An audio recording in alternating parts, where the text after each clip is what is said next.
ఒకప్పుడు మా గార్డెన్ మీకు చూపించాను కదా, ఎంత పచ్చగా ఉంది కదా, చాలా బాగుందని చెప్పేసి చాలా మంది కామెంట్ కూడా చేశారు. అదే గార్డెన్ ఇప్పుడు చూడండి ఎలా ఉందో.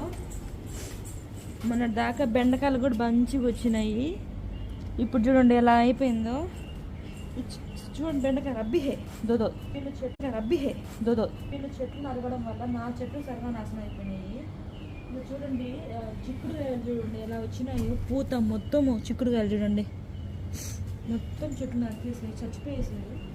ఒక్క కుండి మిగిలింది, అల్లం కుండి, అది కూడా చూద్దాము అల్లం ఎంత వచ్చిందో చెక్ చేద్దాం. ఇదన్నమాట, ఇది మంచి దేవుడి దేవల ఇది కుండి ఒక్కటే బతికిపోయింది.